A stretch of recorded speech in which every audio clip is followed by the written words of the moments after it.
Ela foi oferecer algo ao Senhor. Aquele que pernoitava na sua casa, aquele diante de cujos pés ela se assentava e ouvia, aquele que ressuscitou seu irmão Lázaro. Marta preparou aquela ceia deliciosa em João capítulo 12 para o Senhor, e lá foi Maria com o vaso para ungir o Senhor. Da mesma maneira, esse encontro, então, parece deixar muito claro para nós que já havia ocorrido um encontro prévio do Senhor com essa mulher.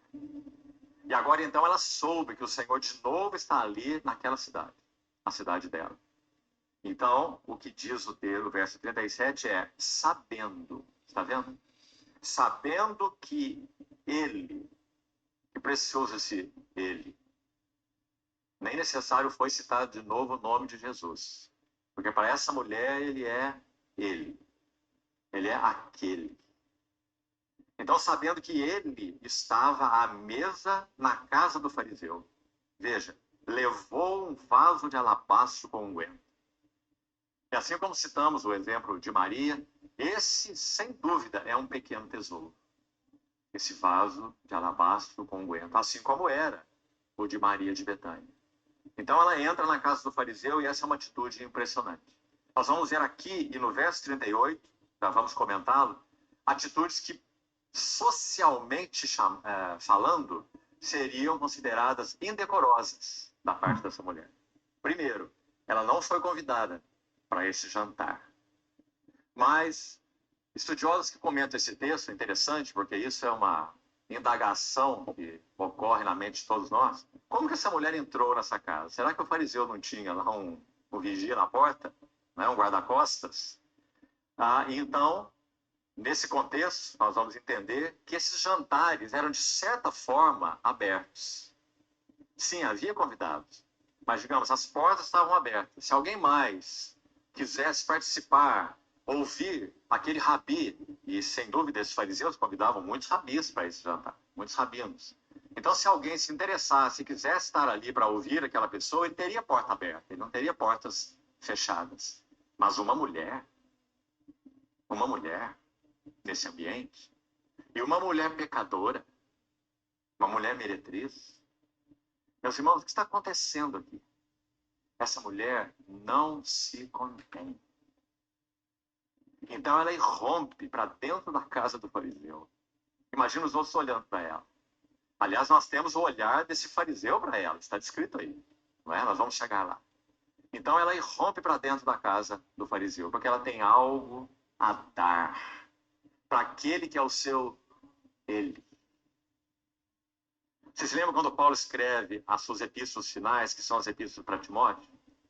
As anteriores, ele como que faz questão de designar o Senhor pelo seu nome. Jesus, Jesus Cristo, Cristo Jesus, né? E designar a vinda do Senhor com duas expressões, que tem uma ligeira diferença, mas não é o caso de estudarmos agora aqui também. Dia do Senhor e dia de Cristo, certo? Paulo usa essas duas expressões, na carta aos Filipenses, por exemplo. Mas, quando ele chega ao final da sua jornada, e ele vai se referir a esse dia, ele não usa a expressão nem dia de Cristo e nem dia do Senhor. Ele usa a expressão aquele dia. Porque na medida que Paulo entende que ele está caminhando para o final do seu serviço, para ser oferecido como uma libação sobre o sacrifício da fé daquelas assembleias todas, pela graça de Deus, ele cooperou e foi instrumento do Senhor para edificar. Quando ele vê, então, que ele está se aproximando do encontro com seu Senhor, então ele se refere a esse dia como aquele dia. Então, meus irmãos, a intimidade fez com que fosse desnecessário que Paulo explicasse qual era esse dia.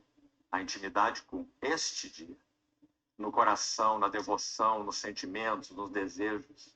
A mesma coisa nós vemos aqui com relação a essa mulher.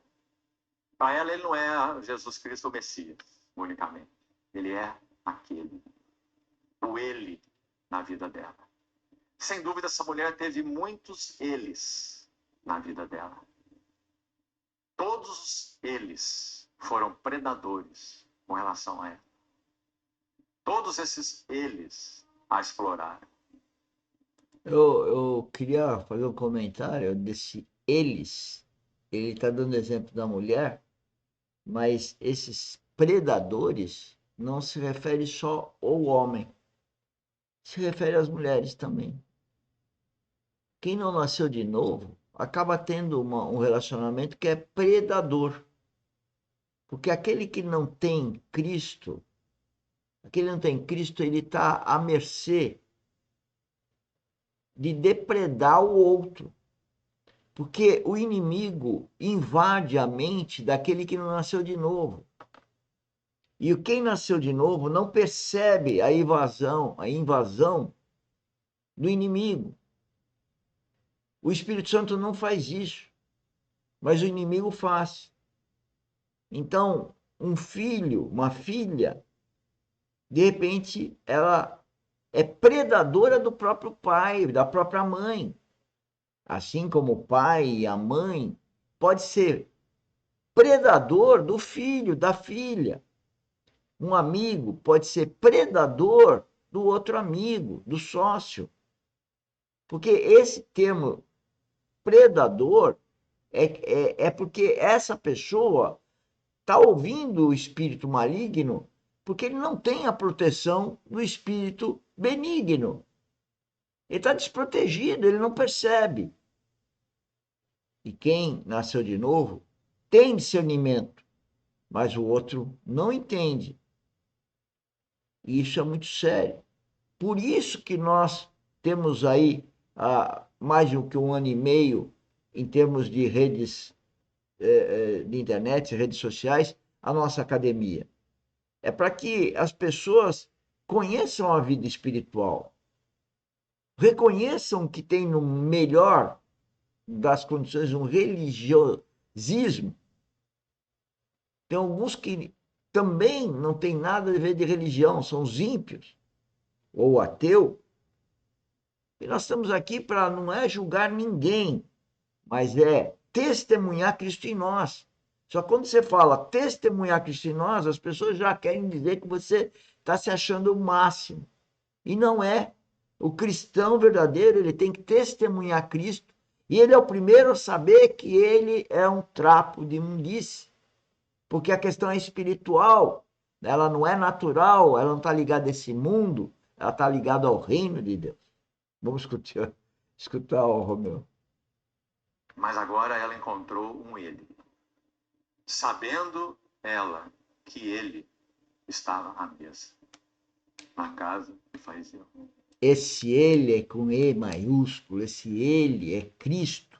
Então, essa mulher, apesar de ser uma meretriz, ela invade a casa de uma pessoa que era enfim, o religioso, creio eu que é isso, e vai para cima de Cristo no sentido de jogar a coisa de maior valor, que é o labra, aquele perfume.